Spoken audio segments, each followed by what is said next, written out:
Hey, Mueller junkies. We're working on taking Mueller, She Wrote to 3 episodes per week, and we have a goal of 7,000 patrons to make that happen. So head over to patreon.com/MuellerSheWrote and join today. We'll send you gifts, you'll get ad-free episodes, access to our bonus episodes, and membership in the MSW Book Club. You'll also get our weekly newsletter with infographics, pictures, and my personal show notes with links to all the pertinent articles for the week. You'll also get discount codes to our live events, and you'll get access to our closed Facebook group where you can participate in our Fantasy Indictment League. So head to patreon.com/MuellerSheWrote today and sign up to get access to our additional 2 episodes per week. You'll be glad you did.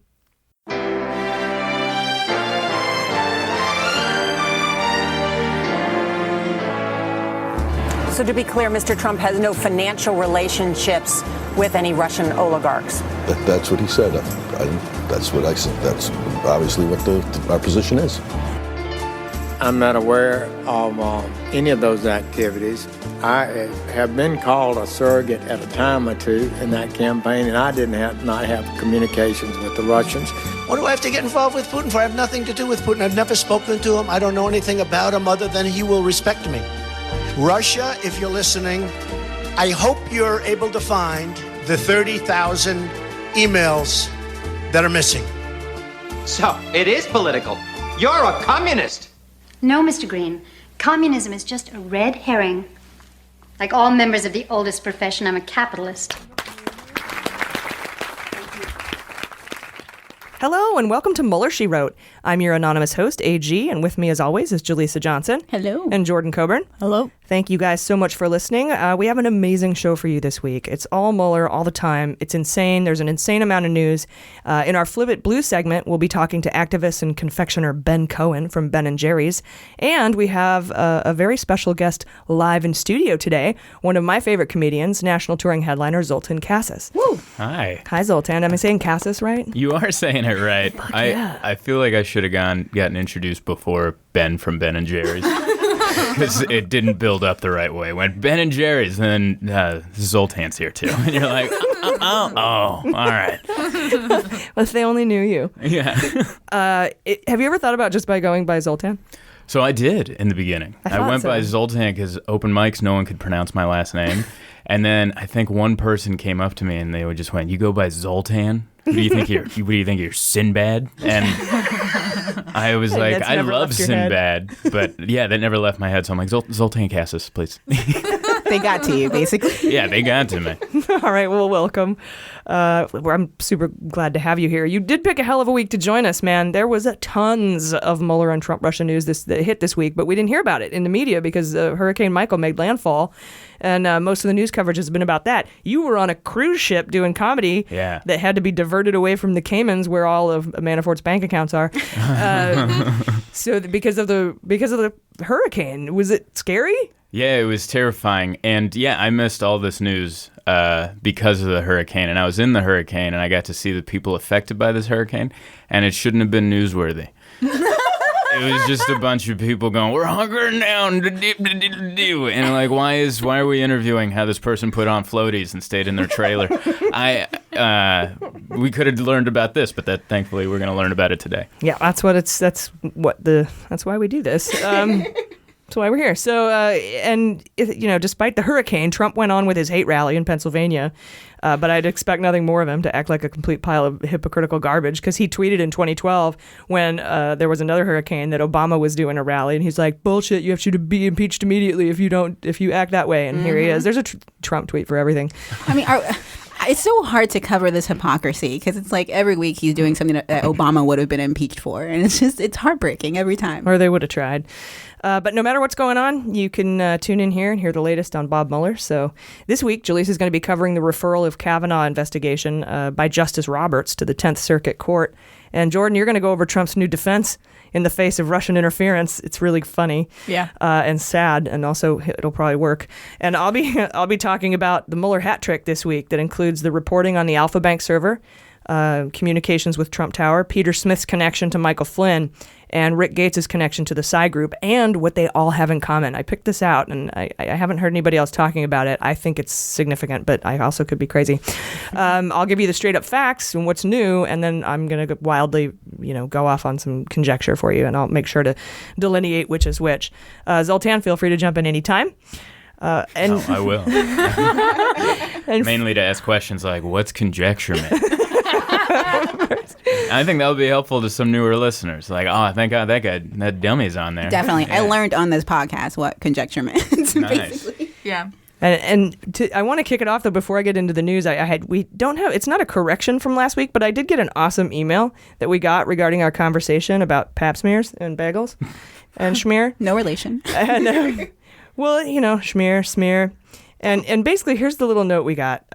She says, I was listening to your podcast last night while I was looking at pap smears at work. I'm a pathologist. And a significant portion of my job consists of analyzing these samples. AG, you're right about the smear being the action of smearing the cells from the cervix onto a glass so they can be examined under the microscope. Zoltan, how you doing? I'm doing all right. The pap part is short for Papanocalau, which is the name of the coloring technique used to make the cells visible, named after the guy who invented the test. Papadopoulos was not involved in this. Well, that's fortunate. Yeah, that would involve time travel. Yeah. It's Papanocalau. How about these? Didn't he play for the Steelers? Yeah, well, there's been a few of the long Greek names, but how about this overall theme? What's up with these selfish doctors just naming things after themselves? Yeah. And scientists, that reminds me when I was at the movies and there was the Gary Sinise Foundation, and I don't even know what the foundation does. I just couldn't get over the arrogance of naming it after yourself. Yeah, it's not even an easy name for people to pronounce. It's just selfish. Yeah. How'd you come up with that name, Gary? How'd you come up with the Gary Sinise Foundation, you arrogant bastard? It's like Lou Gehrig's disease. What Yeah, Lou Gehrig. the hell is that about? Don't you have a wife you care about? Name it after her. Isn't it enough you're already giving the speech in a stadium? All right. That's perfect. Oh, my goodness. All right, well, anyway, with everything that went on this week, we should get to it. Let's kick it off with just the facts. Well, the news hit the ground running Sunday of this week with a story from the Wall Street Journal with an update on Peter Smith. He's the Republican strategist that committed suicide last year. If you recall, we first came across Peter Smith a couple years ago when Slate wrote an article about him and his hunt for the Clinton emails. He was going online on the dark web, and he was trying to, find, hey, give me the emails. I'm looking for the emails. And then again, we talked about him during our review of Russian roulette when we learned Peter Smith had reached out to Matt Tate. That's a cybersecurity expert with the FBI, and he's the one who outed Guccifer 2.0 as Russian. Mm-hmm. And he reached out to ask him to verify if what he found were actual Clinton emails. And Tate was suspicious, first of all, because that's weird, but also because Peter Smith wouldn't say who his dark web contact was or what the dark web is. And he got the impression that Smith was working for the Trump campaign because he said he was in touch with Flynn and Flynn's son and other top Trump aides. Smith accidentally sent a memo to Tate saying he was planning to set up a Delaware LLC called KLS Research to conduct Oppo research on Trump or for Trump against Clinton. But in a way, he wanted to do it, and he said in the memo, I want to do it in a way to avoid campaign reporting. The memo also in a memo. Why did people put this shit in writing? I don't know why. What was their email subject? Not colluding or something like that? Oh, that was the Russian one. Yeah. That was what was it? Spying, or I can't remember. It was obvious. Yeah, very obvious. The memo also noted that several top Trump aides were involved. He named Bannon, Kellyanne Conway, Flynn, Clovis, and Lisa Nelson. Tate's name was in there too, though Tate said he never agreed to be part of it. Their conversations petered out, and Tate was never clear as to whether or not Smith had any contact with Trump insiders. Bannon and Conway would say later that they didn't know who the hell he was. And Smith later told the Wall Street Journal he had found 5 groups of hackers that claimed to have the Clinton emails and suggested they take them to WikiLeaks. Interestingly, the Wall Street Journal came across a piece of intelligence that the intelligence community had collected. They had collected information indicating that Russian hackers were indeed discussing how to find Clinton's emails and how to get them to Flynn through a cutout. And it was never determined if Smith was that cutout. Seems pretty obvious now. Mm-hmm. In May 2017, he committed suicide by asphyxiating himself in a hotel room in Minnesota. I'd have to say it that way. I'm sorry. It's the most appropriate time for that. And we have so many fans there, too. I love Minnesota. Oh, yeah. And there was a note next to him that read, "No foul play whatsoever." Like, that's... Like Trump wrote it himself. It's in crayon. No foul play. No so-called foul play whatsoever. Because who uses the word whatsoever? He uses it all the time.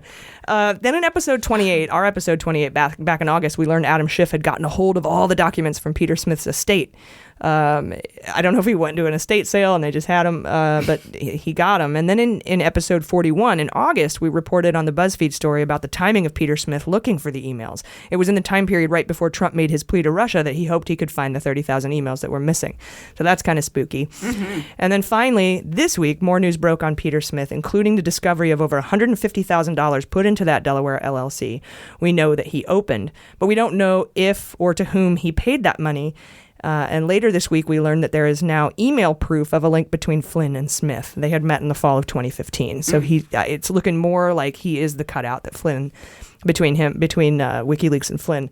And that could be the tie to the Trump campaign. So put some beans on that. And remember Peter Smith, because I'm going to bring him back up in Hot Notes. Okay. So that's one of the hat trick is Peter Smith. Nice. Tragic. I don't think Russia did it, though, because Russia never leaves notes like that. They're just like, yep, fuck you. Maybe he jumped. Maybe we killed him. Whatever.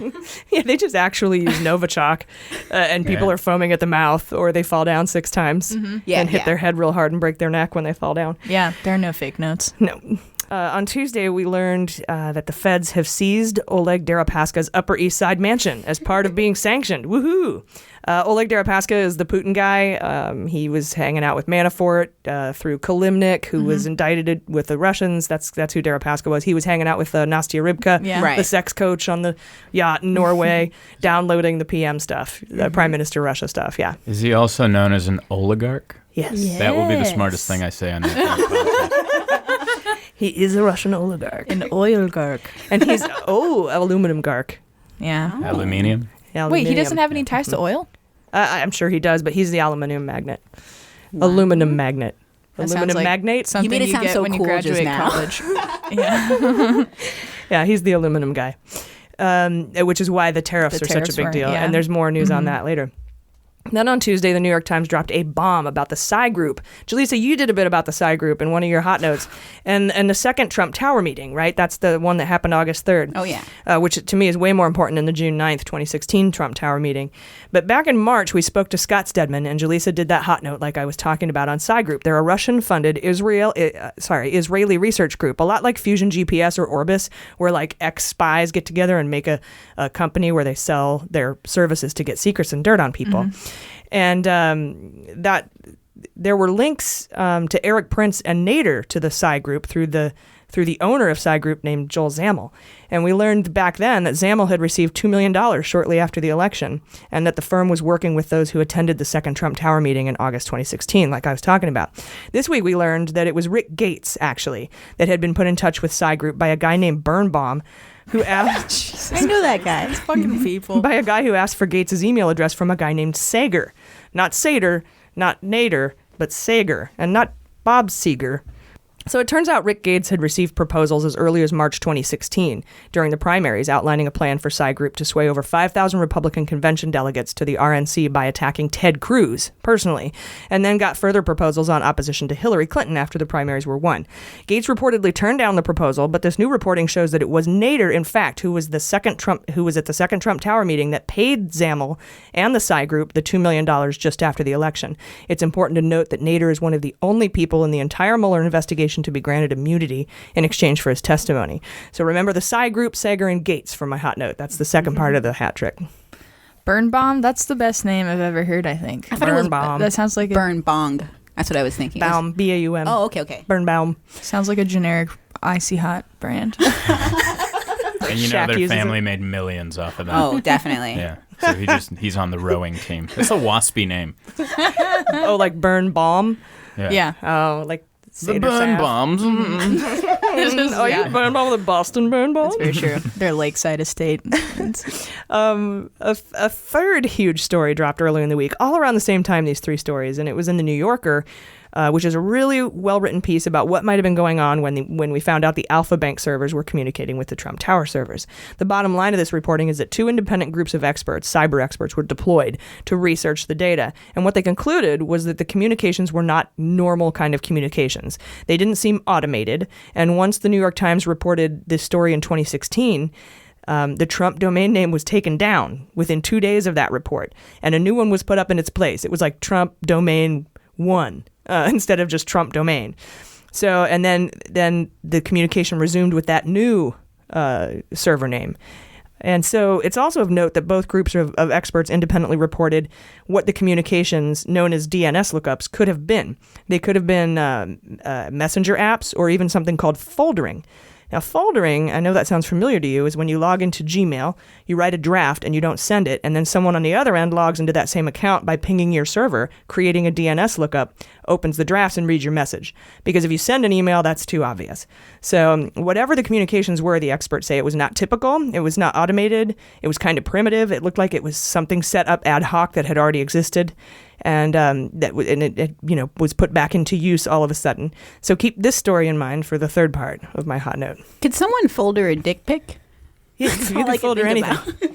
You can folder anything, man. You just leave it in your draft and I'll check it out later. Yeah, but you'd have to give somebody your login information. Oh, well, we are being intimate at that point. So.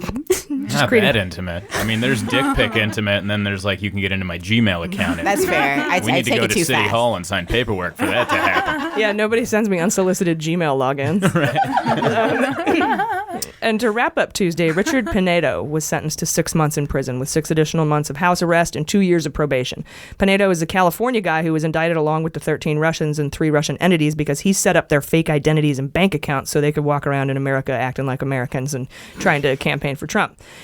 In the court transcript, we learned that Pinedo did implicate other criminals, but the prosecution said those crimes were outside the scope of the Mueller probe and they couldn't divulge the information because it could be used in a future investigation. And that they would likely refer those out to other U.S. attorneys' offices because they don't fall within the Mueller scope. Unfortunately, because the case is open and ongoing and it's not within the scope of the Russia probe, the government could not commit to a Rule 35 motion, which is a motion to consider a lighter sentencing for cooperating. Pinedo apologized, basically saying he was just a petty fraudster who I set up fake identities, but I had no idea I was helping the Russians commit treason in the 2016 election. And the sentencing guidelines for him were 12 to 18 months. So he got 6 months. That's not too bad. But he could have gotten a lot less if they were able to tell the judge what information, who else he tattled on, basically. Maddow made it seem like it would scare guys like Manafort, Gates, and Flynn, that there was a 6-month sentence. But I don't think those guys would implicate anyone who would fall outside the Mueller probe. So the government wouldn't be as hesitant to commit to a Rule 35 motion in their cases. So what's Rule 35 motion? That's when you use their proffer to get them a lighter sentence. They really helped us out. And they the government couldn't say who he turned in, who he implicated, because it's outside of the Mueller probe. Mm-hmm. So kind of screwed him that he's got caught up in this Mueller probe. If it had been any other regular case, they could use the Rule 35 motion, but since it's outside, they couldn't say it. And Pinedo is the third witch, by the way, to be sent to prison in the Mueller probe. So 3 guys have gone to jail. Hocus Pocus style. Someone should make a meme for us of a poster with the 3 guys that have been sentenced. The 3 witches? Yeah. So basically he's a fake ID guy?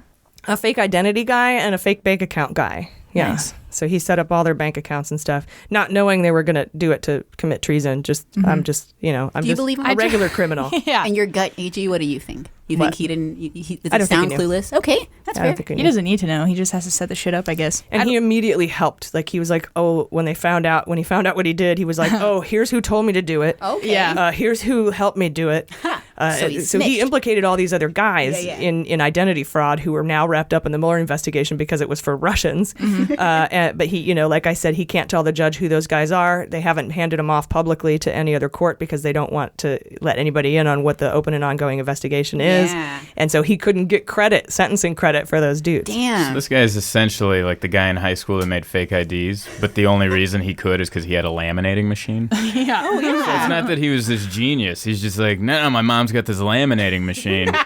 I can make you guys IDs, and then he gets busted. Oh, I didn't know anything. He's just a dummy with a laminating machine. That's all he is. Yeah. And I picture the Russians standing in front of a big board, like a life-size drawing of an ID, standing and putting your head through it, hey. National Lampoon's Vegas Vacation, where he's holding up the cutout. Here's your new driver's license. Yeah. Oh my God. I had one of those guys in college. He was called Chinese fake ID guy. Oh, and you in your phone? And you had to order. I don't even know if he was based in China. I don't know who this person was, but you could only order 10 at a time at minimum. Wow. So you had to get like a 10 whole friends ring together? going, Wow. and then they would send them to you in these really like extravagant things. So he sent like a jewelry box once, and you like opened it up and there was nothing in there, and we were like, what the fuck? And one of my friends grabbed it and smashed it on the ground, and they all like fluttered out. He had hidden them, and it was fucking Now insane. that's cool. I was like this awesome. guy. I mean, it's illegal, but I like this guy. Yeah, it's illegal in the way that the Wolf of Wall Street is fun. Exactly. Yeah, where Yeah, you're yeah. like, well, if that's what you're gonna do Cocaine, with the money, then asses. yes. Yeah. Yeah. Can get down with that. Quaaludes are nice sometimes.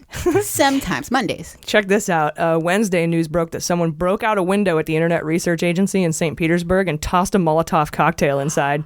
Very fitting. The troll farm is believed to be run by billionaire restaurateur Yevgeny Prigozhin. He's also known as Putin's chef, and he's one of the 13 Russians that was indicted in the Mueller investigation. He also cooks up treason. Yeah, so somebody lit that thing on fire. But Wednesday was not yet finished with us. A friend of the podcast and staff writer for The Atlantic, Natasha Bertrand, wrote a piece about Trump's pivot from "we didn't get any hacked Russian emails" to "exploiting hacked emails is free speech." And Jordan has that story for us later in Hot Notes, so that'll be interesting. Still Wednesday. A bipartisan group of senators led by Corker, Leahy, Graham, and Menendez triggered the global Magnitsky Act in response to what appears to be a state-ordered killing of Saudi journalist at the Washington Post named Jamal Khashoggi. On October 2nd, Khashoggi went to the Saudi consulate in Turkey to pick up some marriage documents and never came out. There's going to be a lot of why you don't get married jokes in there, I'm sure.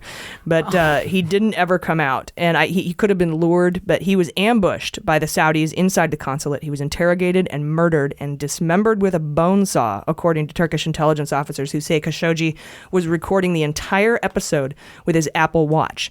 The bad guys got the watch and deleted the files when they were They're thorough. Yeah, and they deleted the files, but not before those files were backed up to his iPhone, which his fiance had back at the house. So, okay. Which was his fiance, and at the time, so his fiance got those, and she turned him over to Turkish authorities. So they actually have the files. Oh my goodness. They were up to the cloud and onto the phone, and it went straight to his fiance. Wow. So it's no question. Yeah. Yeah, the Trump administration has 120 days to investigate, and if wrongdoing is found, he would lay down sanctions against Saudi Arabia. However, Trump has not only indicated he does not want to do that, and he's bragged about his $110 billion arms deal with Mbissa. That's Mohammed bin Salman, MBS. I call him Mbissa. Okay. Which we fact-checked, and it's only actually $14 billion, whatever. But he and his son, Trump and his son have started a smear campaign against Khashoggi, saying he's got ties to Osama bin Laden and jihadists, and he's tweeting that he's a bad guy, bad dude, bad hombre. Don Jr. went as far as to say he's a jihadist, and one has to wonder about Kushner, who has already been caught giving Mbissa intel so that he could topple traitors to the crown in Saudi Arabia. And I wouldn't put past this administration to be complicit here somehow.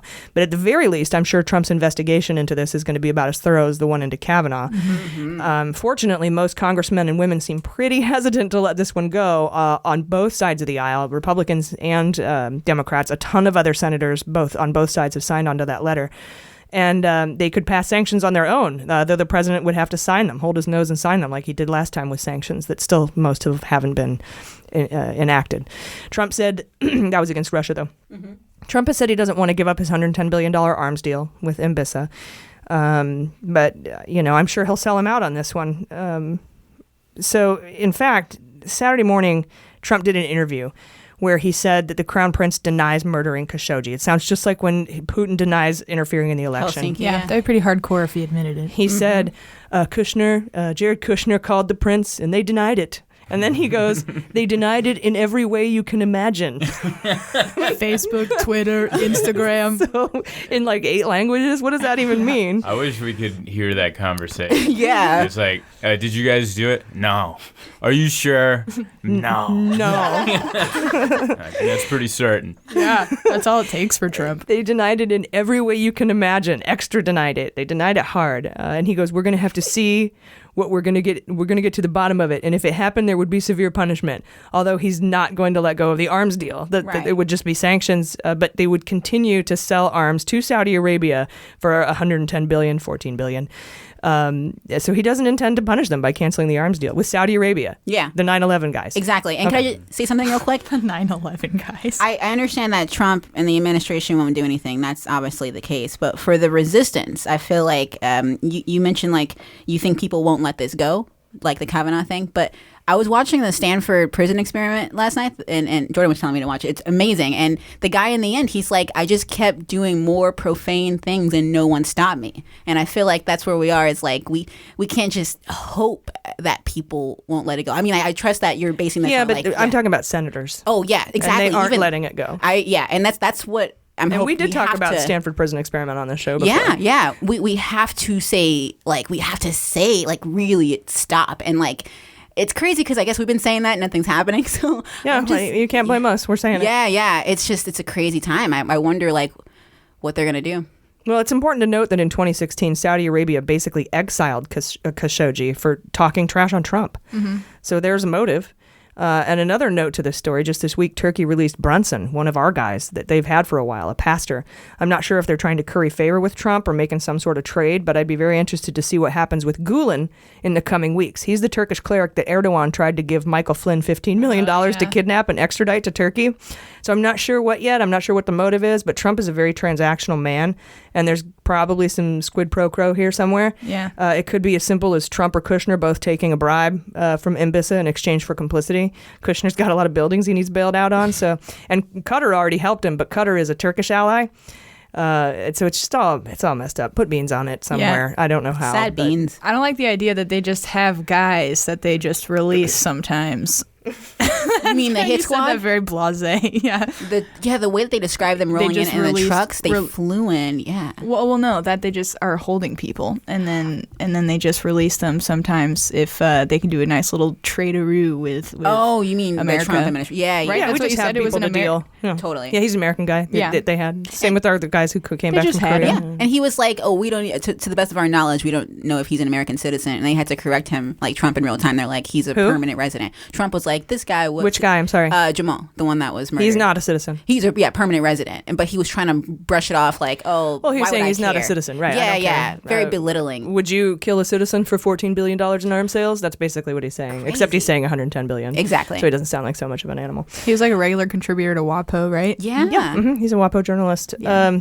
Very sad. Wednesday night, the Washington Post dropped a story about what really went down with the Rosenstein fire drill we had last week. Remember that? Remember? We woke up one morning and the Chiron on CNN said Rosenstein was fired, and then it changed to Rosenstein resigns.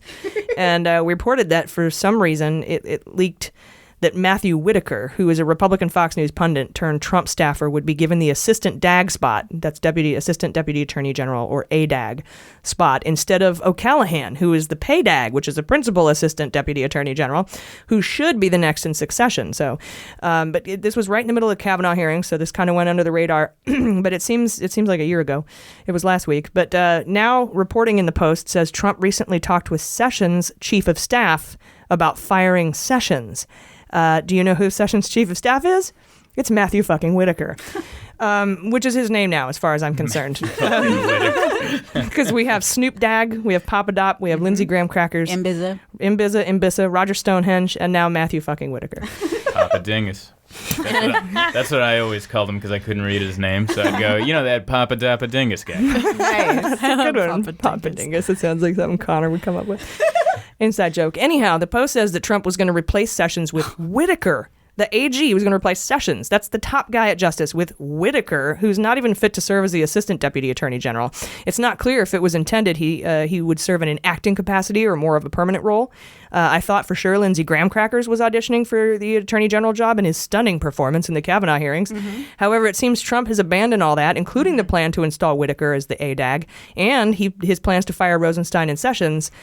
He seems to have abandoned that, though it's been reported that everyone in the DOJ does their job like it's their last day. So watch these beans. Yeah. Well, his last name has the word white in it, so Trump likes that, It's true. Yeah. Fast track to the top. Off to a good start. That way. He is very white. So, oh yeah, that I didn't even helps. fact check myself. If, I'm glad he wasn't black. That would have been like a awkward. Roseanne moment. you're taking a safe bet by anyone that's working with Trump. You can just say white, right? Yeah. Yeah. Yeah. You don't even have to. Yeah. You don't even have to look into it. Yeah, I was banking on that. I'm glad it paid off. Well, if that weren't enough for Wednesday, there was more Wednesday. CNN reported that Justice Roberts referred a Kavanaugh investigation to the 10th Circuit Court, and Jaleesa is going to tell us about that later. And finally on Wednesday, we have officially become the proud owners of 5 Manafort properties, including his apartment in Trump Tower. I think it's time we throw a kegger. We can just show up, right? We don't invite Kavanaugh, right? We could play some Devil's Triangle, maybe do some boofing. Yeah. I don't know. What do you guys think? I'm down to boof. So it depends. Are we talking boofing anal?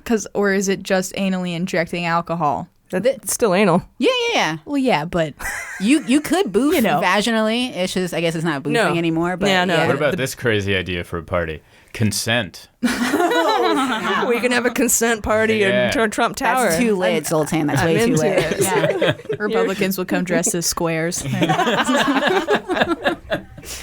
Spin the bottle.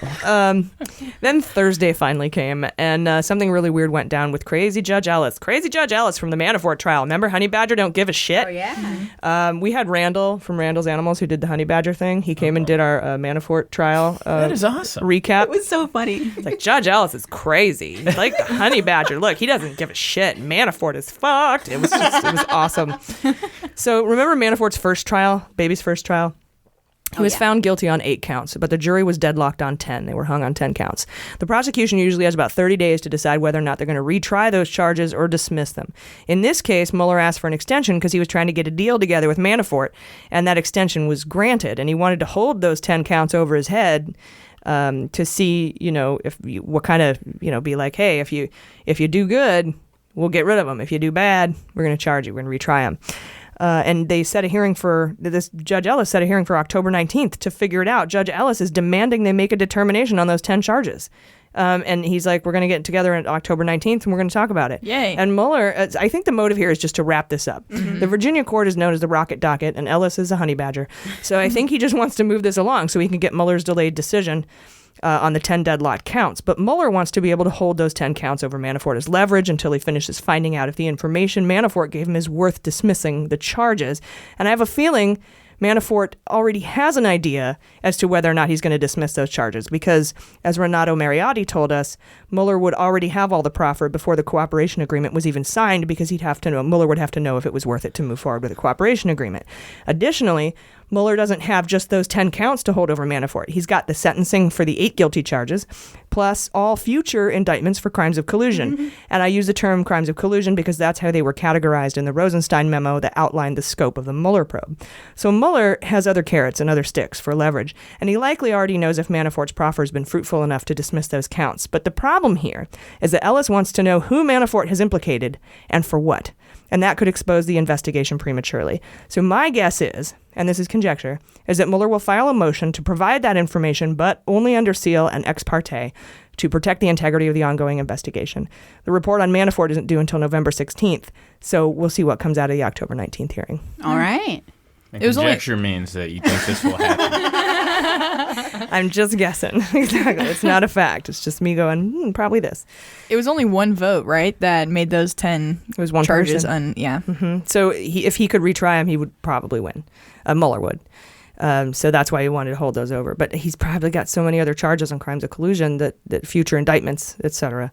And that's why when Mueller was asking for all the shit to be dismissed because he thought Mueller was out of his scope, he was asking also to be safe from future indictments because he knows he's going down for this, for crimes of collusion. It's just not, Mueller just has to wait and he's got to blow his load all at once because if you leak it out little by little, if you trickle down, and then if you drip, then you can't, then, other defendants get wise to what you're doing and they can plan their defense and hide and destroy evidence. Spoon their way out of a jail cell. Hide in Joey and Chandler's entertainment center. Oh. I've been watching Friends. Also Thursday, Gates asked the court, pretty please, could he get his ankle bracelet off and quit his curfew? It appears that Mueller is okay with that, so he can probably look forward to a little more freedom. He's still under very strict cooperation agreement, so I'm sure it'll be fine. If Mueller says it's okay with me. If it's cool with your dad, it's cool with me. But Gates is having issues, including a lawsuit that was just filed against him from his former attorneys, saying he owes $369,000 in unpaid legal fees. Remember he did that fundraiser via Skype in the Hilton Hotel lobby? That was sad little man.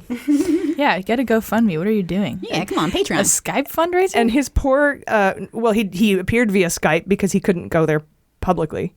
Oh, okay. Because he was under house arrest. So they had it. Okay, got it. So he's like, help me pay my legal fees. And it was a Hilton. I know. It was just nothing funny. says you don't need money than your big fat face coming on a projector in a conference room at the Hilton. Going, I really need some money. What, dude, set this up at a Ramada. What are you doing here? I'm Rick Gates. Yeah, that's funny.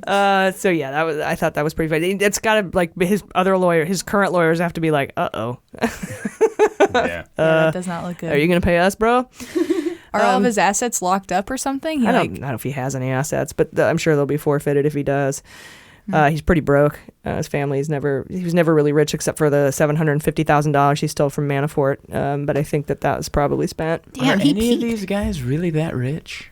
Because it seems like one thing happens and they're just like, they got nothing. Mm-hmm. And I'm like, why are you living like me? Well, Manafort's pretty rich.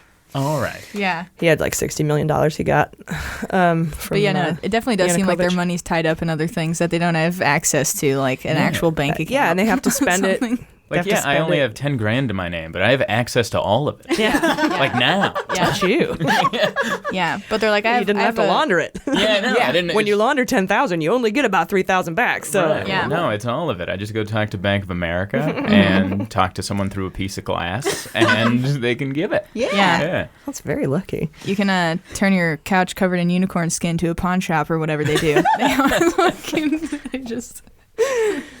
Also Thursday, we learned Trump is taking remedial English classes so he can respond to the written Mueller questions. I made up the English class thing. Oh, okay. my God.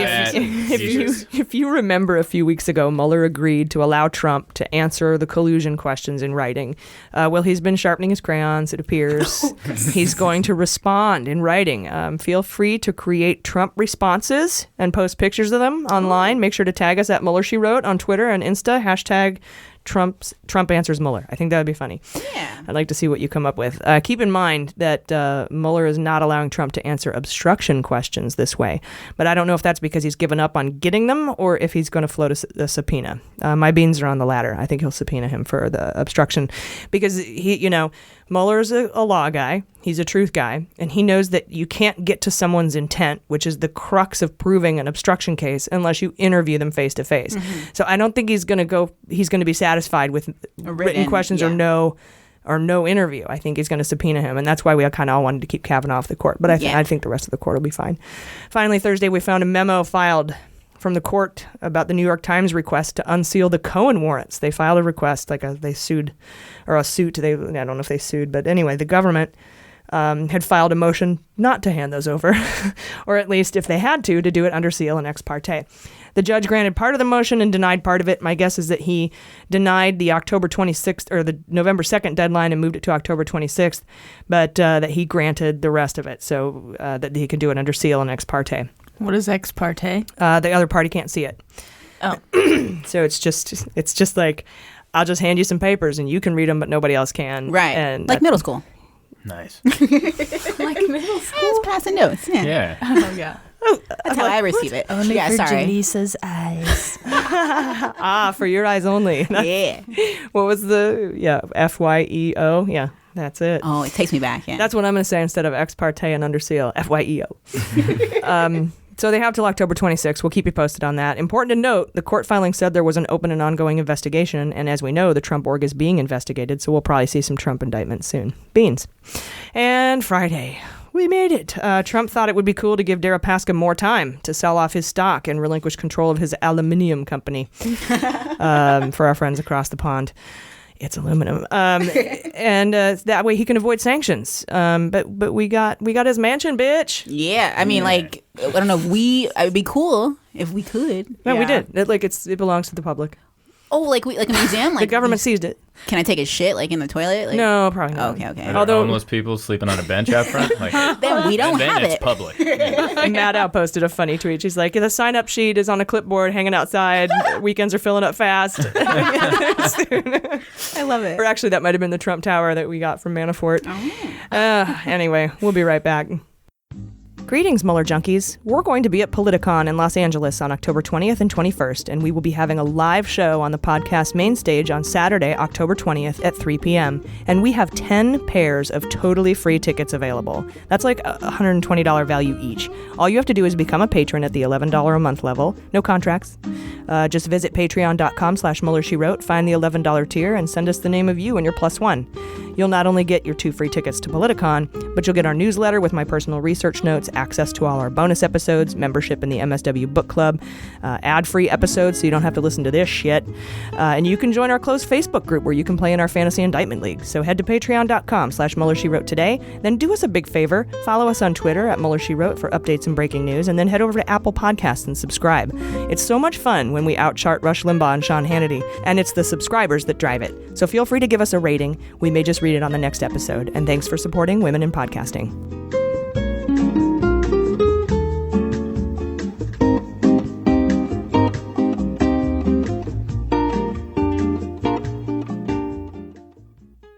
All right, welcome back. Hot notes. So today we have some amazing reporting from Jordan on a pivot from Trump on hacked emails. But first, Jaleesa, you have an update on Kavanaugh for us. What do you got? Yeah. I love how you're like, we got some amazing reporting. But first, let's just get this. No. You do have amazing reporting, Jordan. But before we get to the amazing part. It's reporting something someone else has reported on. So as amazing as that can be. We have more amazing reporting for Jaleesa. Okay. On Wednesday, Chief Justice Roberts announced in a letter that he's transferring Kavanaugh's misconduct complaint to the 10th U.S. Circuit Court of Appeals for further review. This news comes despite the fact that the complaints were originally made with Kavanaugh's previous court, the U.S. Court of Appeals for the District of Columbia. In fact, the circuit executive of that court asked Roberts to transfer the case to another circuit out of, quote, concern that local disposition may weaken public confidence in the process. So these conduct complaints include events like the testimony that Kavanaugh gave last month during his confirmation hearing. However, they do not include his conduct as a sitting judge. And Roberts specifically addressed the letter to Judge Timothy Timkovich, the chief circuit judge of the Denver-based 10th Circuit. In it, he explained that he selected this court to review the enclosed complaints and, quote, any pending or new complaints related to the same subject matter. This allows Tim the authority to handle the complaints himself, dismiss them, or appoint a special committee to review them. There are more than a dozen complaints filed against Kavanaugh between September 20th and October 5th. Yeah, he's busy. In a press release, D.C. Circuit Judge Karen LaCraft Henderson stated, quote, the complaints seek investigations only of the public statements he has made as a nominee to the Supreme Court of the United States, end quote. And according to this article, Judge Henderson dismissed some allegations that she found because they lacked sufficient evidence, but she still chose to move forward with other complaints. And I don't know how optimistic we should be, considering that this Timkovich guy is, the leader of that court, and he's a George Bush appointee that is also on Trump's shortlist to be the next Supreme Court justice. So he's handling the Kavanaugh complaints, is what we learned. Yeah, that's weird since Merrick Garland recused himself from the complaint filed by the Ethics Dem Coalition, Scott Dworkin, but this guy's I'm not going to recuse myself, even though I'm next in line. Yeah. Although if you think about it, it could go either way, because if Kavanaugh gets removed and he's next in line, then he could get a job if Kavanaugh goes down. Exactly. So, or he could be like, if Kavanaugh goes down, Trump's not going to give me a job. So it could go either way. I'm sure he's had a meeting with him. Yeah. That seems like another conflict of interest then. Why would you pick someone that's on a short list? Mm-hmm. It's a huge conflict of interest, but they don't care about that. Yeah, they got bigger conflicts too, so this one's probably not even going to make it on the radar. Yeah, it's like a conflict of necessity. Yeah, other things that they're dealing with. All right, cool. We'll follow that. We'll keep y'all posted. I mean, obviously, it's our goal to get that guy unseated. I mean, do you think anything's actually going to come of that, though? I hope, but I don't know. I guess at this point, like AG said, if the guy is going to do anything in our favor, it'll be probably for selfish reasons. So, well, pile it on. I mean, it might not be any one specific thing that gets him off the bench. It could be a culmination of a bunch of different things that force him to resign. So, pile it on, as far as I'm concerned. Yeah. Let's just see. I mean, I hope so. I'm getting more skeptical. I don't want to. I just hope maybe riots will make me a little Well, look at it this way. Don't be sad about being skeptical, because at least we have somebody on the court we can remove. There's a chance we can remove him. If he hadn't gotten through and Trump would have appointed someone else, they'd be there forever. Yeah. So at least take a little solace in the fact that we've got somebody who's not untouchable. Exactly. Good point. I have a question. What does it take to unseat a judge? Well, there's impeachment. Procedurally, I have no idea. Yeah. You can impeach him, but you got to have 2/3 of the vote, so that's unlikely. And it depends on what you find on him. I mean, if there's some sort of crazy smoking gun, or if he, the Bar Association could take his... could disbar him, but that doesn't that doesn't preclude you from sitting on the court. But if he gets enough... Amazing. You can lose your bar. Yeah. You can't practice law, but you can still do this. Yeah. Yeah. What? Yeah. All right. So impeachment, scary? but how many tweets do we have to tweet?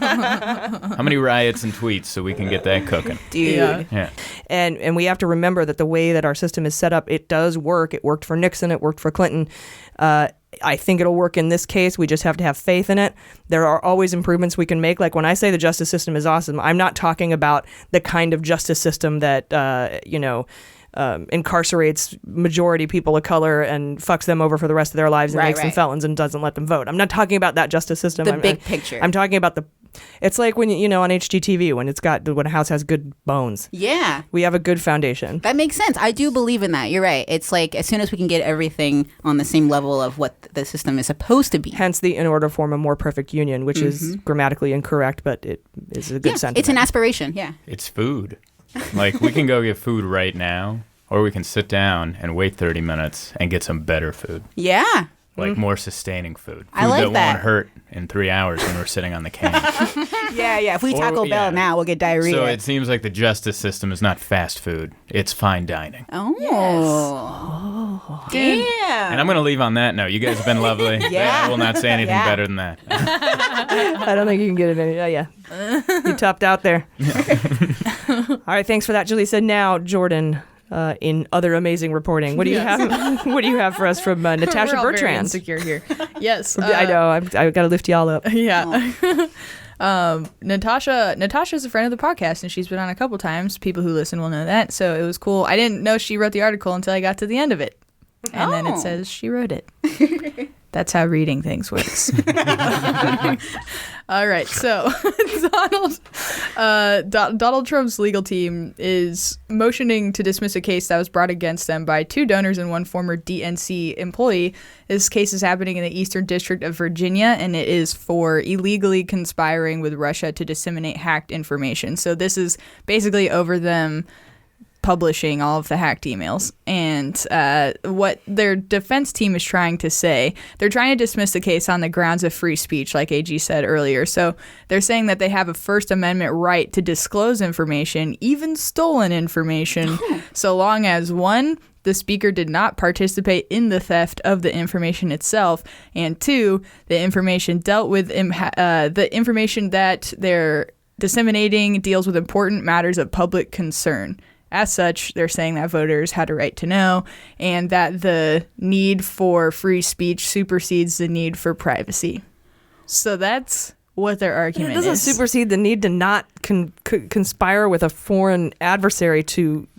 Thank you. I think this makes me think of the gun laws we have, which are also pretty weird. That's like saying I committed treason, but it's okay because of free speech. Yeah, or there was a crime committed with a gun that I sold, or that I bought, but I didn't know. It's just like you should be held responsible if you're involved and something terrible happens like that, and this is a terrible thing. Mm-hmm. Yeah, sure is. Yeah, so they actually, of course... It sure is. I just noticed I said that, and I was like, what the fuck did I just say? And how, guys? Right? Am I right? Wait, what? Who's and how? And how. Oh, and how. Sorry. How. I thought it was that. Yeah. I feel like what I've learned from what I've sat here and listened to in this whole case, it's like if you're going to break the law in this country, shoot for big air. Because, first of all, the punishments aren't that long. You're like, he's going to spend 6 months in jail. But, like, if you go outside and you kill somebody, that's like a low-level crime. You're going to go to prison for life. If you're going to break a law, go for treason. Or hire someone to kill for you, because obviously you'll get... Yeah. That's the lesson we're learning. Yeah. No, that's brilliant, actually, because... That's the American dream. We're not here to be mediocre. We're here to shoot for the goddamn stars. God. All right? Yes. Or shoot the stars. And you will... And you will be rewarded if you do so. Yeah, because it's harder to prove higher crimes. And like you said, if they can't prove it, then they just give you 6 months for lying to the FBI or some shit. And then you're off. I'm just going to start going to that white collar criminal symposium that happens. Did you know they have that, Zoltan? A white collar symposium? They have a white collar crime defense symposium every April at an undisclosed location. Trump's a member every month. I'm going to find out where it is. But it's all like white collar criminal defense lawyers hanging out, talking about white collar. I'm like, I could go learn. If I were a white criminal, I would love that. How to shoot for the stars. Never mind the collar. You just need only your collar. Your collar just needs to be white. They're an equal opportunity group. Okay. My dad wears those douche shirts all the time. I love my dad. I love that. He's a big fan of the show. In case you're listening, Dad. Okay. Anyway, so when this defense team was explaining their reason, their motion to dismiss, they quoted Citizens United. Not a surprise, adding that the First Amendment leaves parties, quote, free to obtain information from diverse sources in order to determine how to cast their votes.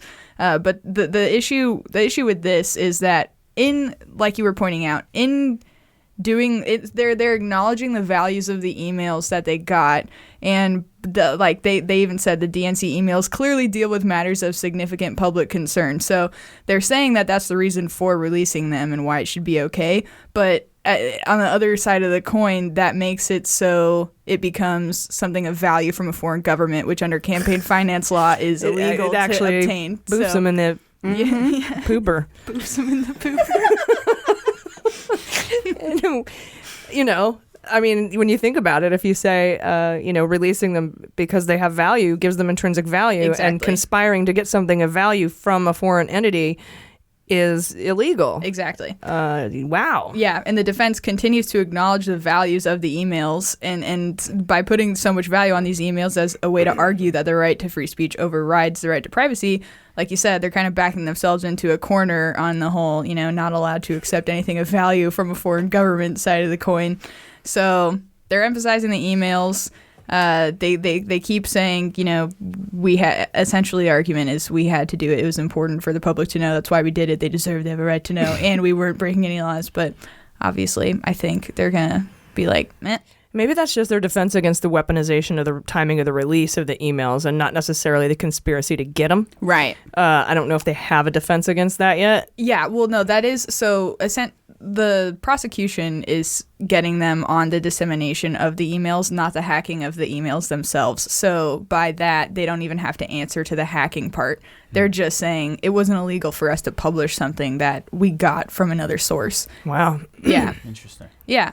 So that's a pretty incredible way to go with that. It is, yeah. And they need to put like a foot in their mouth, as always.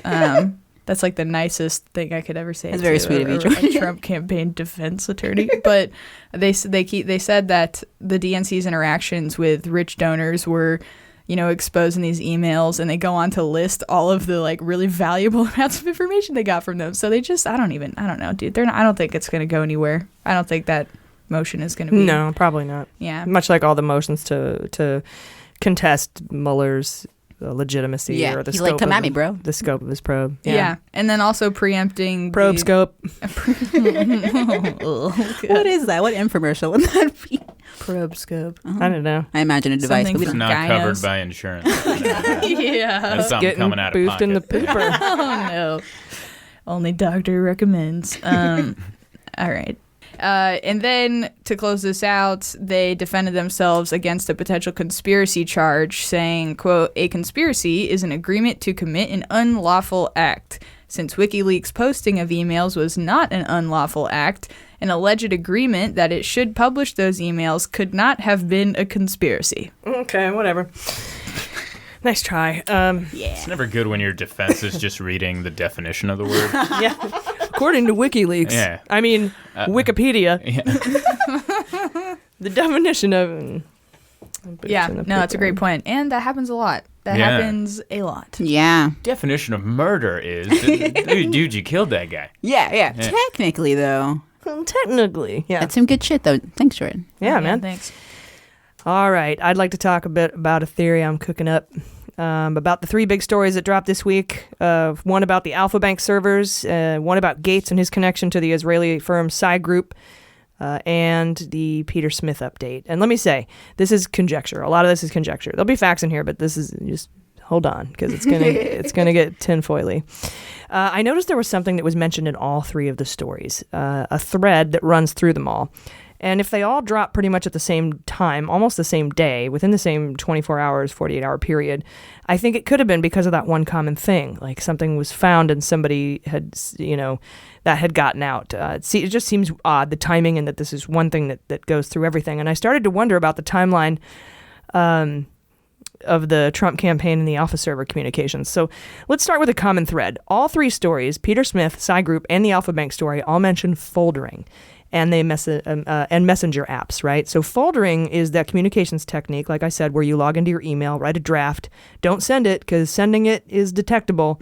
And there are all three of these stories come on the heels of the Manafort cooperation deal. And Manafort is a known folderer. So what makes that common theme of foldering and messenger apps important is the timing of these stories. It seems to me that foldering or messenger app intel could have been the catalyst for these stories. And Manafort, as I said, he's a known user of foldering and messenger apps like WhatsApp and Signal. If you remember when Manafort was on house arrest wearing 2 ankle bracelets, the feds caught him foldering with a guy named Sager in an attempt to influence his testimony in Manafort's then upcoming D.C. trial. Manafort was subsequently charged with witness tampering, thrown in jail, and his bail was revoked. According to the amazing reporting about the Alfa Bank servers, as I mentioned earlier in the show, there were peculiar communications between the Alfa Bank server and Trump and the Trump domain, Trump Tower server. And to get answers, the cyber experts found that these communications, they put 2 groups of cyber experts together, separated them so they didn't communicate. And these cyber experts found that the communications between the servers, called DNS lookups, did not seem to align with patterns associated with normal email marketing or spam, which is what usually happens between servers like that. 2 separate independent groups of experts concluded these communications were likely not emails or spam, but the DNS lookups seemed to be random and manual, not automated. And they could be foldering, which requires a DNS lookup for the other person to log into your Gmail account or whatever email account you're using to folder, or the utilization of a messenger app. They do not have the messages. They only have the DNS lookups and when they occurred, though Adam Schiff did request the meat of the messages from Sendine and Alfa Bank without subpoena power. He couldn't get those data. Please. So now remember Sager. That's the guy Manafort was trying to communicate with and was ultimately charged with witness tampering for and obstruction of justice for. Well, he pops up in the New York Times story about Rick Gates and Psy Group. Sager is the guy Birnbaum got Gates' email address from to discuss Psy Group capabilities. So now we have Manafort, Gates, and Sager all using foldering for sure, and probably messenger apps as well.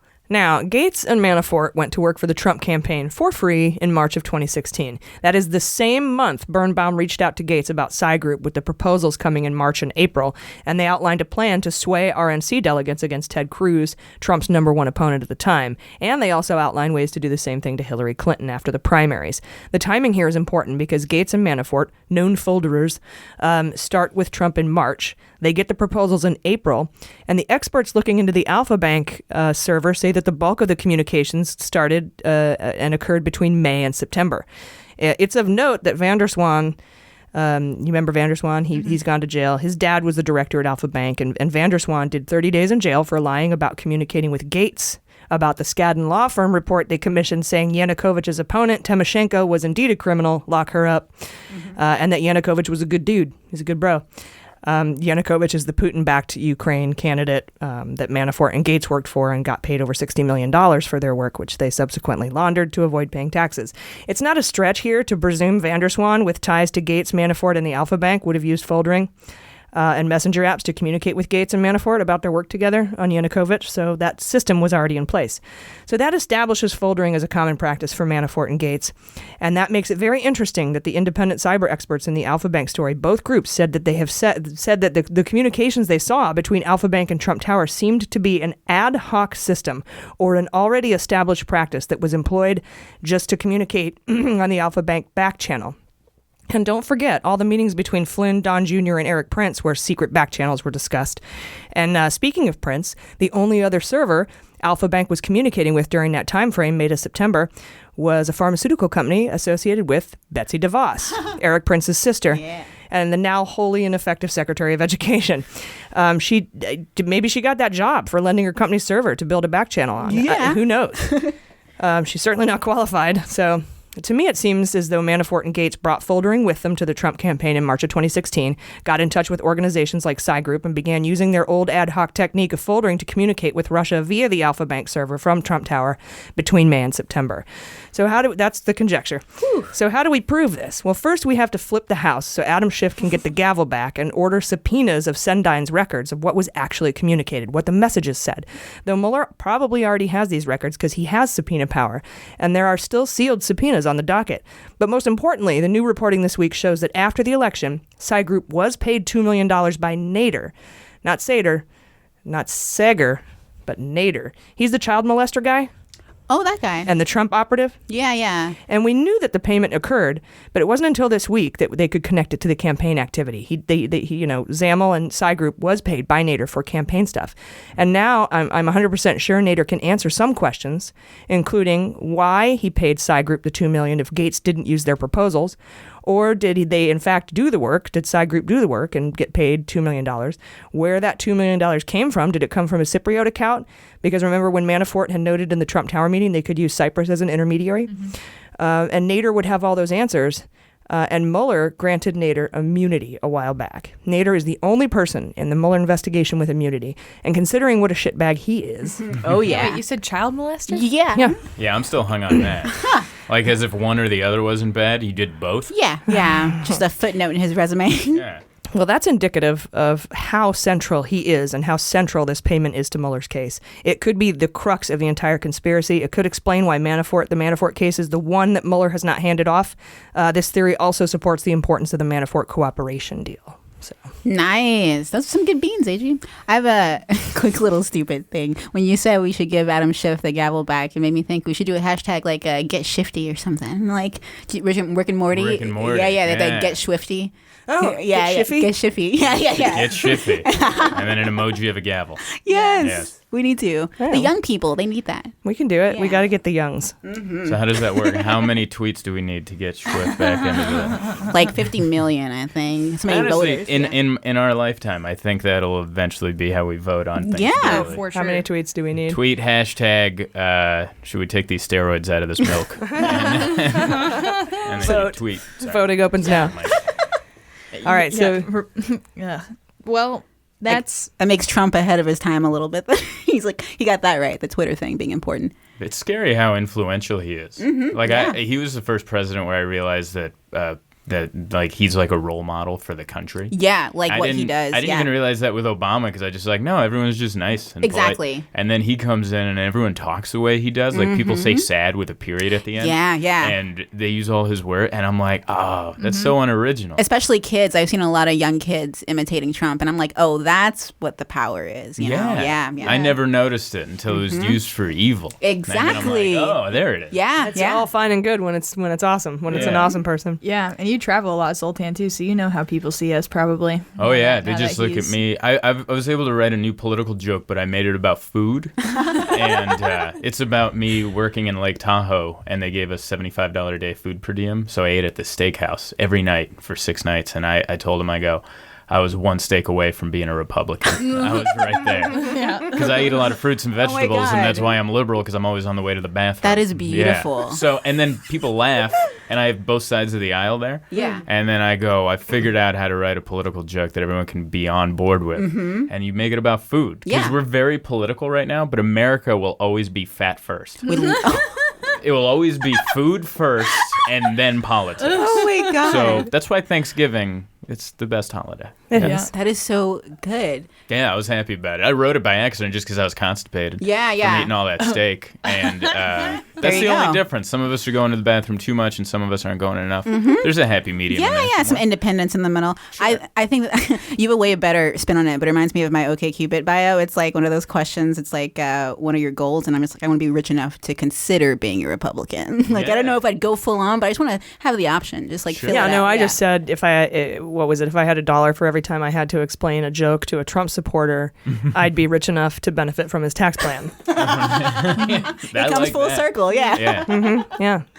All right, so let me sum that up for you guys, because that was a lot on the hat trick there, this crazy news that came out this week. So Manafort and Gates used foldering to talk to Alfa Bank back when they worked for Yanukovych. Then Manafort and Gates went to work for Trump in March of 2016 for free, with promises of campaign briefings to the Kremlin through Oleg Deripaska. We got his mansion. And then they got proposals from Psy Group through Trump, through a Trump aide asking Sager for Gates' email address. Alfa Bank communications begin in May. The Trump Tower meeting is in June, with Manafort noting they could use Cyprus as an intermediary. There's a second Trump Tower meeting attended by Zamel from Psy Group in August, and Nader pays them $2 million for their work right after the Trump wins the election. And Mueller has all of that information, and I'm sure he's got the Sendine records too. Sendine is one of the servers where all the messages are kept. And if we want a public investigation into these communications, we have to flip the House. We have to get control of the Intel and Judiciary committees. Unless, of course, when Mueller drops the bomb, likely before the end of the year, he's going to uses speaking indictments that spell it all out for us. And I think that we can safely say now that Trump is... You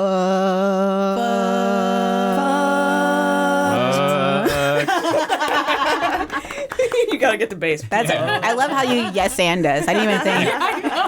That's the one improv thing I know. Like, you better join in, you dummy. That's nice. Oh my gosh, our listeners will love that. They will. All right, we'll be right back.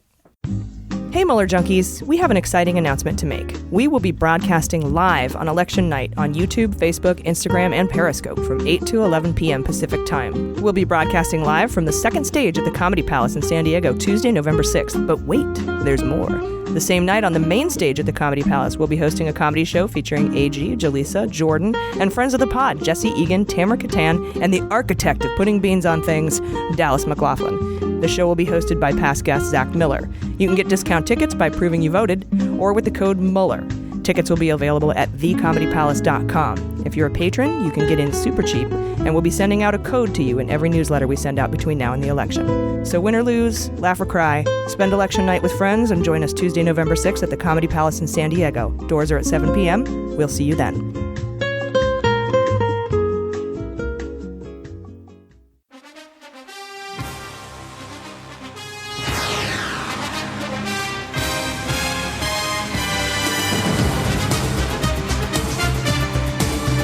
All right, so I'm going to change it up a little this week. I'm going to go with Junior, Kushner, Stone, Arando, and Birnbaum.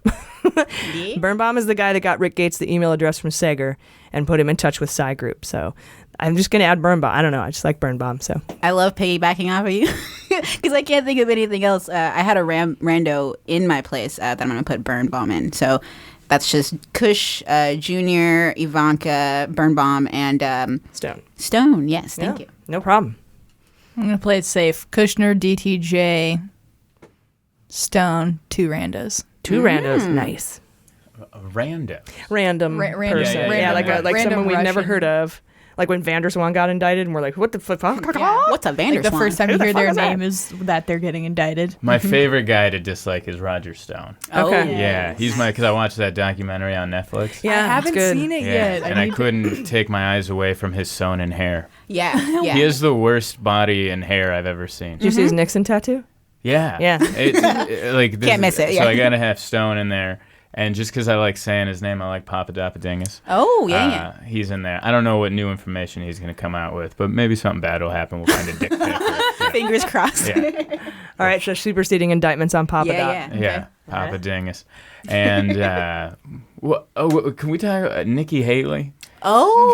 Can I throw her in as a Like a as a plea, wild maybe? card? Yeah. She'll be my flex position of like of fantasy football, where like you know she could get no points, she could get 1,000,000 points. Who knows? Right. Yeah, you never know. That's interesting, yeah. And yeah. 2 randos. Just Hell yeah. Why not? She might plead I for like something saying the someday. Yeah, she's complicit in some bullshit that we already see. So I wonder if she's done some shady shit behind the Who scenes. knows what the hell I think she's trying to get ready to take Lindsey Graham's spot. Yeah, as that's the what I senator heard. in Is South Carolina. she's dipping out so she can gear up to run. Can I ask something about Or just Lindsey be Graham? put there, because if you're a senator, you just replace a senator. Remember, the governor replaces the senator, like Al Franken got replaced. Yeah. If Lindsey Graham resigns to go be something else, AG or whatever, Satan, then a promotion. Then the governor of South Carolina can just appoint her. Now she'd have to run again at the next election, but it's only special elections for House of Representatives people.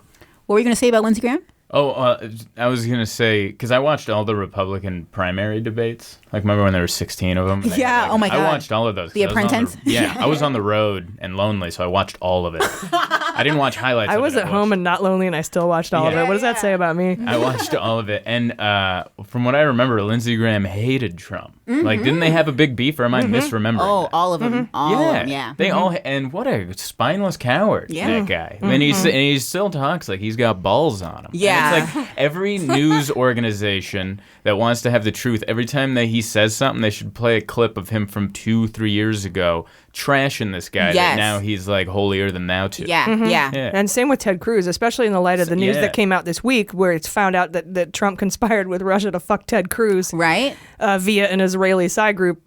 And Ted Cruz is using Trump to campaign in Texas against Beto. They're disgusting. It also shows how worthless you are that you need foreign help to take down Ted Cruz. Ted Cruz was supposed to be the Trump of the election until Trump showed up. That's He's like the least likable guy in all of politics. Everything in his face points down. Like, there's nothing.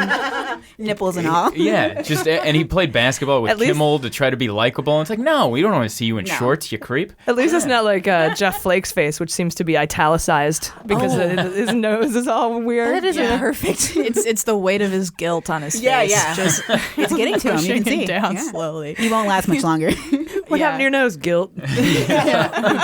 Guilt nose. The new GOP. No, that is so true. I wonder if it's because when news first came out that Trump, was getting elected or something, or he was running, they're like, no, this is ridiculous. This is a fluke. No one's going to go for this. And then as it seems he's still holding his power and things are happening, crazy. They're like, all right, well, I guess we got to just join him now. Everyone turned. Because I remember I was in the South. I was performing at all these colleges in 2015, and the only things you can listen to when you drive are Christian radio or Rush Limbaugh. And I got to be honest with you, the only person that was behind Trump from the early days was Rush, Pill Pop, and Limbaugh. And everyone else is like, this dude's trash. Or maybe that other crazy guy who's Alex Jones. who's like on a literal soapbox now because he has nothing left. Those are the only two. His soapbox quits. I'm out. Even that sponsor left. I'm out here. Now he's on a street corner while people zoom by on bird scooters, and he's just like, but the chemtrails. Frogs are gay. Exactly. But those were the only two guys that backed him from beginning, and all these people are just like coming on now because they want to get reelected or they want to keep viewers on Fox News. Totally. Or they're compromised. Also, they took a lot of Russian donations, and the RNC was hacked when the DNC and the DCCC were hacked, and none of those emails came out. So somebody's got them, and they could be using them. Lindsey Graham's emails were personally hacked. Actually. Yeah. Oh. So I know we had Sarah Kendzior on here. She came out a couple of years ago saying they probably got some shit on Graham, and that's why he's flipping. And even if they don't, I think they very well could. But even if they don't, you think they could? Well, I think they do. But even if they don't, I feel like what we mentioned last week with the Hindenburg effect, like the guy that gave power to Hitler, all these guys, they just feel like they're not going to go down for it personally. So they're just going along for the ride. That popularity boost Trump gives them, despite the fact that they go against their values. Completely unethical. Yeah. As much as I knock them, they're kind of doing what I would do as a kid.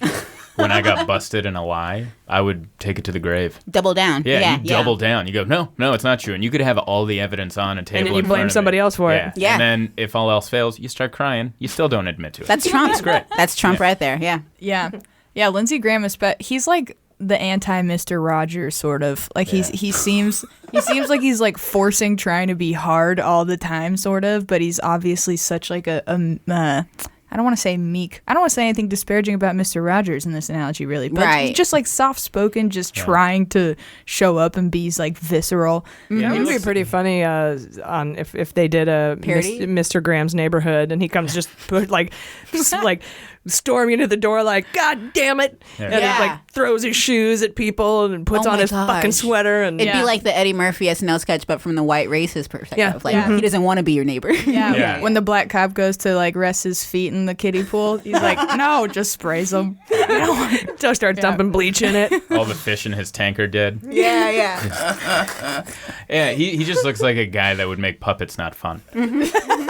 Yeah. Like, he wouldn't even try making a different voice. He would just keep his same voice. It's like, hey, can you just put a twinge on it? Like, Mr. Rogers wasn't a ventriloquist. You could see his lips move, but he'd put a voice on it. Yeah, Graham would just be so not fun. He'd ruin puppets for us. Yeah. He's a puppet. Yeah, I was going to say his face looks like one of the puppets. It looks like that. It has a very Terrence and Phillippe kind of cut to it. It does. Oh, that's why Kate McKinnon looks so easily Kate McKinnon is great with her, but she's got a lot of makeup on for that. True. It's true. She gave herself jowls. Yeah. That's one of my favorite words. I love the word jowls.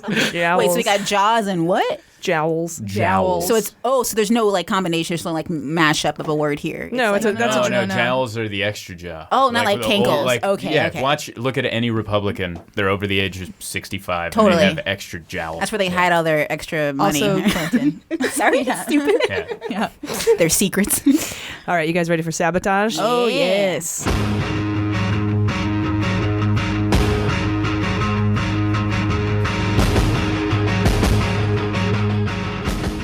All right, guys, there are now late-breaking predictions for the midterm elections. In the House of Representatives, 218 seats are what is needed to control the House. That's the majority. You have to have 218. Worst case, the Dems could only get 205. Best case, 262. CNN is predicting they will take 229 seats, and they need 218, so they'll take the House. For the Senate, they're predicting the Republicans will actually pick up a seat, making it 52 to 48 in favor of the Republicans. But Dems could pick up 3 seats if they do really well, making it 51-49 in their favor. Worst case scenario, Republicans could end up with as many as 57 seats, which is not enough for a supermajority that's needed to pass laws or legislation that aren't attached to the budget.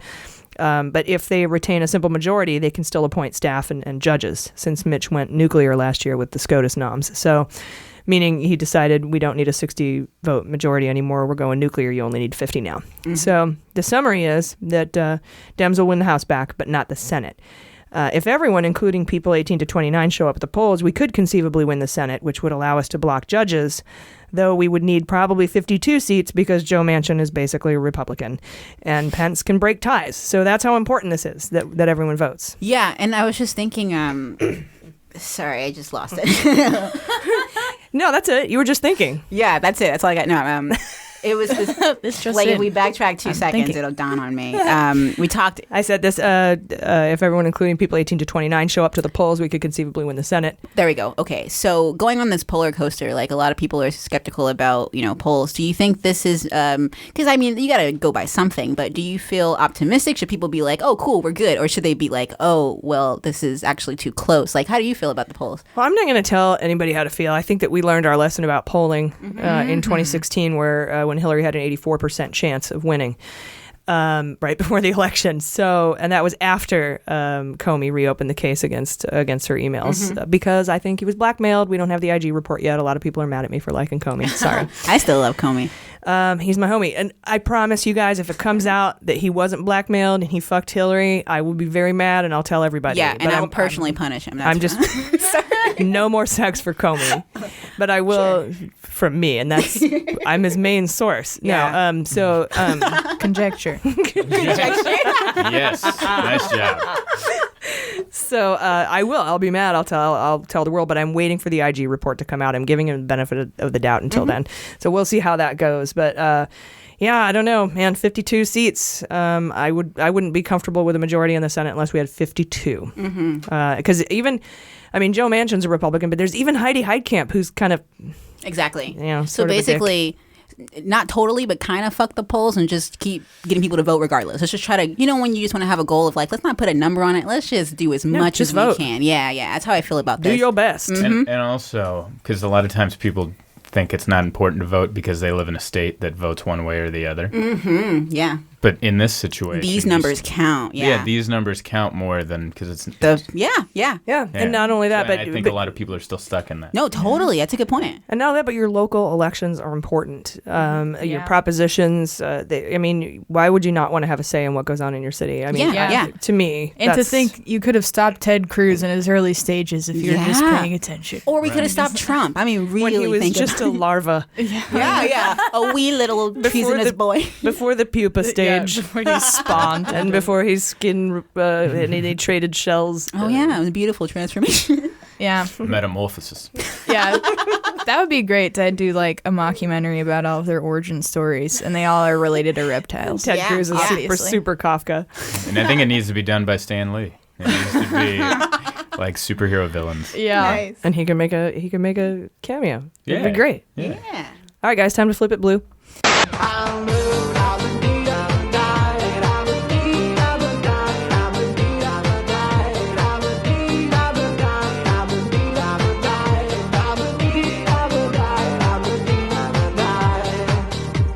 I fucking love that song. I'm blue and I live in a blue house. It's a guilty pleasure.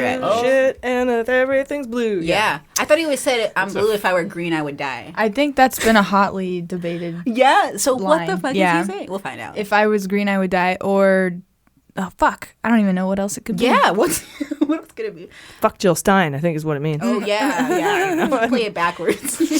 All right, so there's a lot of untoward shit Republicans are trying to pull this election season, from Trump not spending a dime of the $120 million to prevent Russian interference, to blatant lies and attack ads like Amr Kampanjar being called a jihadist and with ties to Al Qaeda, to voter suppression and gerrymandering. Even Matt Kemp, the Secretary of State of Georgia, running for governor against Stacey Abrams, potentially going to be the first black woman to ever be governor in our country, holding 53,000 ballots, not ballots, but voter registration applications hostage, 70% of which are ethnic minorities, because of his new exact match rule, which is 100% completely designed to disenfranchise people of color. Because if your voter registration information doesn't exactly match your ID, hyphen missing, wrong letter, you cannot vote. And disproportionately, it's non-whites that have names that are more difficult for the county clerks to enter into the system. And this, I'm sorry, go ahead.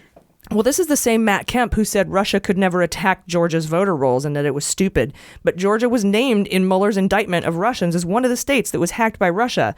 And so there's just all sorts of terrible shit going on. But there's some good news. A lawsuit has been filed against him for holding those 53,000 ballots, and I think they'll win, and he'll have to register them all. But Georgia, if you're listening, you can still vote. Bring your ID. If they don't have you exactly matched, ask for a provisional ballot. You shouldn't even have to have a provisional ballot. Just, it's your right, and make it happen. Yeah. More good news. There was a voting issue in Texas where a majority white city that has a majority black college was not going to allow the students to vote without writing a letter of residency. That's just a barrier to vote. And just Friday, the Secretary of State in Texas has said that the students can vote without any impediment. So yay. Yeah. And there's more good news. I got a chance to talk to Ben Cohen from Ben & Jerry's about it. Let's take a listen. Hello, AG. What's going on? Hey, welcome. We're so glad to have you. So a couple weeks ago, the Associated Press reported that my favorite ice cream company is creating Take Back Congress flavors for 7 progressive congressional candidates. And one of them is Amr Kampanjar, who we've had on the show and is just an incredible candidate here running against Duncan Hunter in the 50th district in San Diego. And he's just truly one of the coolest guys. So I was hoping maybe you could tell me a little bit about what inspired you to create these flavors. Jerry and I wanted to pull out all the stops and do as much as we can to try to help flip Congress. And, it's a recognition that whatever any of us did last election, clearly it was not enough. And so for us, pulling out all the stops meant cranking up the old ice cream freezer. And we decided to pick 7 candidates for the House around the country that were very progressive and had a chance of unseating some Republican. And Amr is one of them. His flavor is Amr amaretto American Dream. It's a coffee ice cream with amaretto fudge swirl and chunks of almond biscotti. Yum. Yeah. So the idea was that, Amar is an interesting amalgam of, nationalities from different places. And this flavor also comes from a lot of different countries. Italy and cocoa from Africa and almonds from who knows where. I think probably California. Yep, probably California. Yeah. I mean, it's amazing how, it's the old propaganda and advertising technique. Tell them what you want to tell them often enough, and sooner or later they take it as a matter of fact.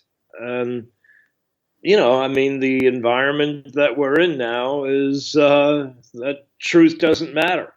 But I do believe that, people, progressives, understand what Amara is about and the other candidates, and hopefully they're not going to be fooled. And, I think that my hope and my plea is that everybody really turn out to vote this time and donate as much money as you can, volunteer as much time as you can, get as many of your friends to do the same, because otherwise we're not going to stop Trump.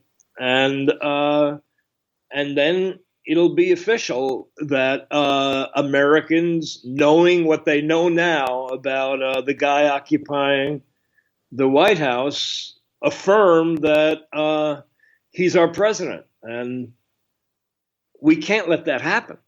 Yeah, and it's a really bitter race down here, too, and they're pulling out all the dirty tactics. I know that there's some ads that have been running, and I think everyone's at least heard of them if they haven't seen them, where Duncan Hunter is saying that he's like a jihadist with connections to terrorist groups, and it's just really just those kind of just dirty propaganda tricks are what we see every day here in our district.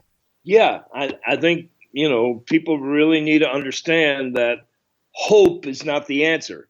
It's getting on your feet and getting to the polls and getting your friends out and donating money to these candidates. I was just talking with somebody about that song. I think it was by John Mayer. It's Waiting on the World to Change. And, it's talking about how young people, they just can't wait for the world to change so that, they can get involved in it. And, the message really, that's not the right message. I mean, the message is that if you want the world to change, we got to make it change now.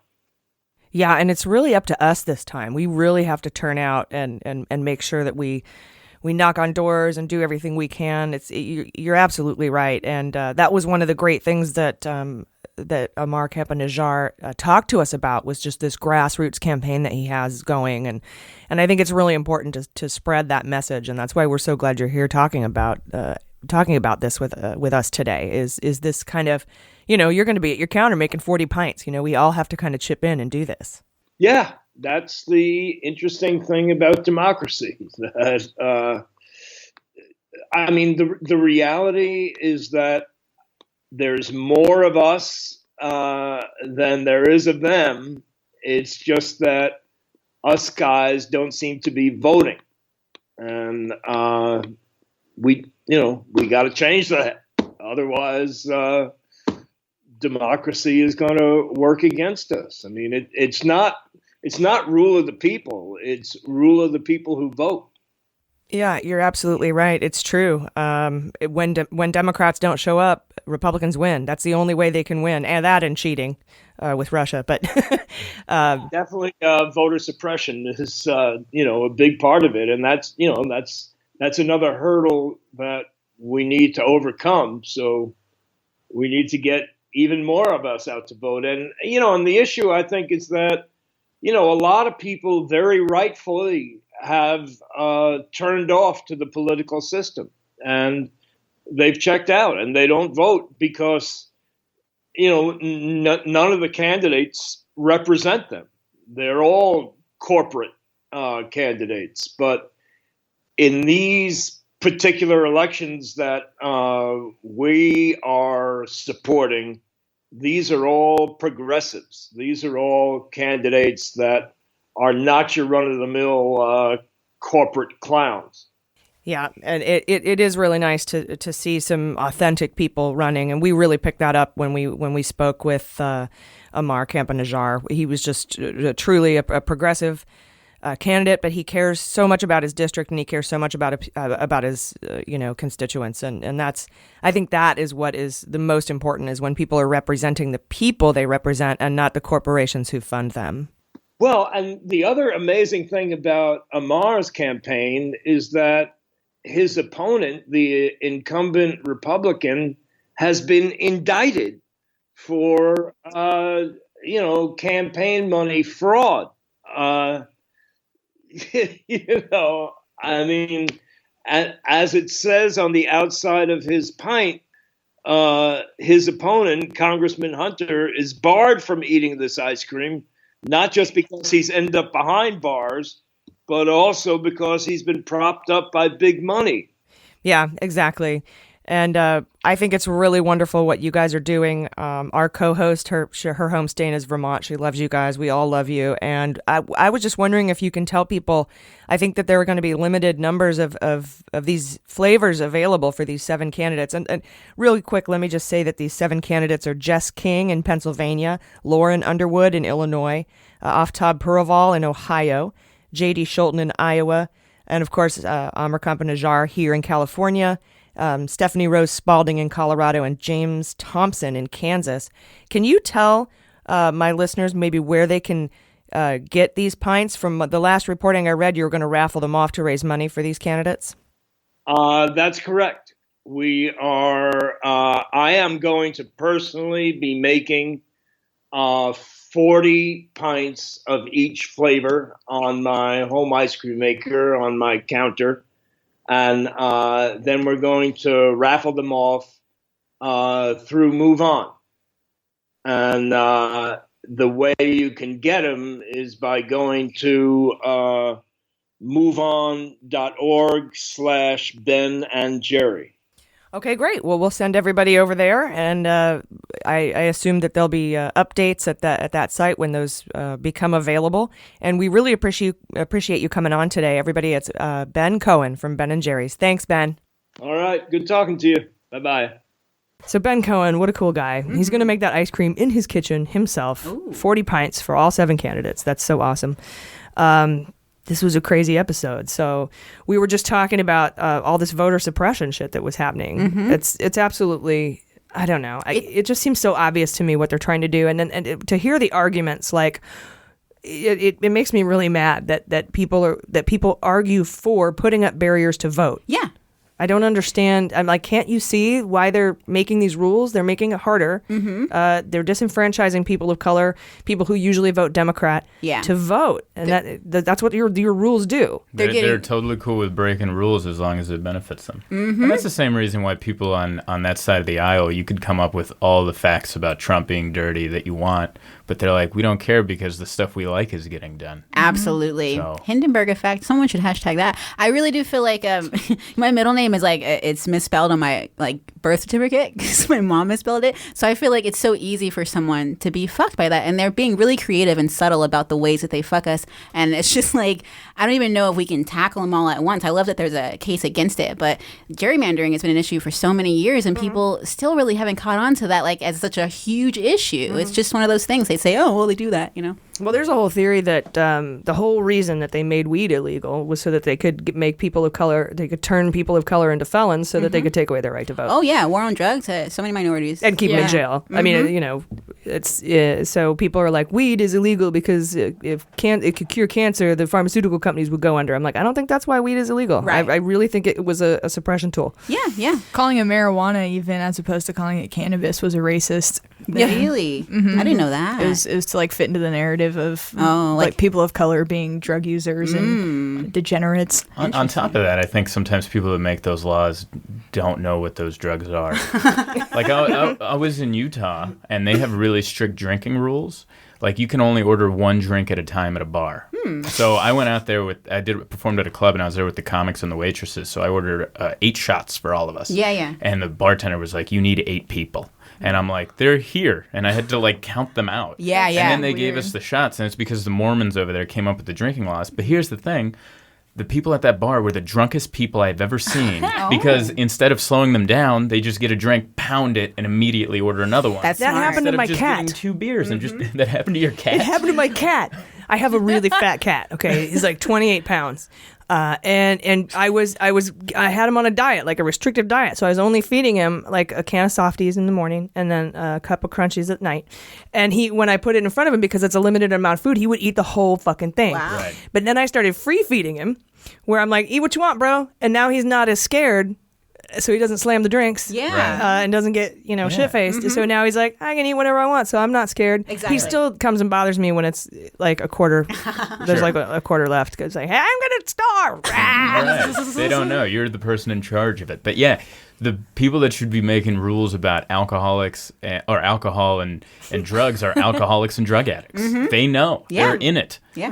Not someone who's like, no knock on Mormons or religious people or people that don't party. That's fine. But like, you don't know what you're talking about. You need representation. You're right. Absolutely. It's like me coming in and telling you how you should practice your religion. Like, I don't even know which end of the book to start on. Yeah. So like, I should shut up and sit down.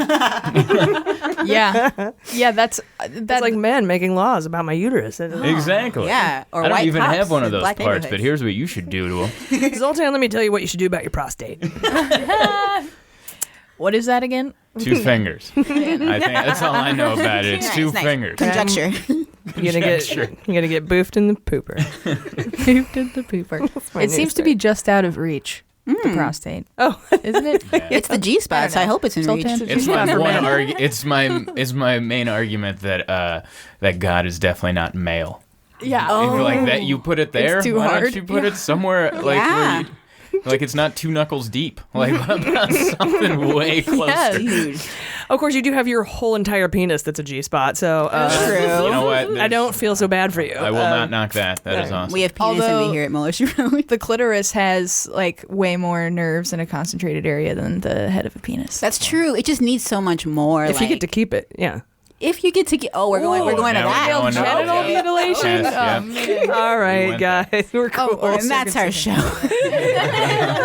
And on that, on female genital mutilation, we're gonna wrap the show up, you guys. This was a crazy episode. There was so much news. I'm glad I got to share it all with you. Zoltan, tell us about your podcast, where people can find it. It's called This Week in Zoltan, and it's on iTunes. And as smart and as informative as this show is, this is the opposite. And in a good mainly, way. yeah, I mainly talk about my week and my travel. So the latest episode is me on a cruise ship going through hurricanes, surrounded by rednecks and sleeping in bunk beds. So it's pretty interesting. I do want to hear that. I love your podcast, though. Honestly, it's one of the first you. I ever subscribed to. Seriously. Yeah. Yeah. I mean, you can get it everywhere podcasts are. Yeah, it's on iTunes is the best place, but it's yeah. everywhere else too. Cool. All right. Any shows coming up next week you want to tell us about? Oh, yeah. I have shows coming up in Washington, D.C., at the D.C. Comedy Loft, in Burbank at Flappers, and I'm going to be...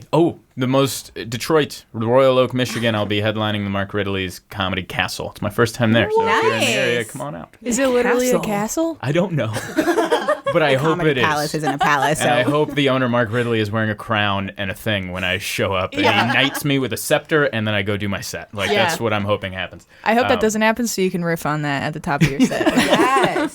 Because otherwise it would be awkward. Yeah. Yeah. Like, it's a castle. Make it that way. Yeah. Yeah. But yeah, go to my website, zoltancomedy.com, and see if I'm coming to a town near you. Yes. Very professional. Cannot recommend Zoltan stand-up enough, everybody. Definitely. Nope. One of my favorites for sure. Gracias. All right, guys. This has been fun. I've been AG. I've been Jaleesa Johnson. I've been Jordan Coburn. And this is Mueller, She Wrote.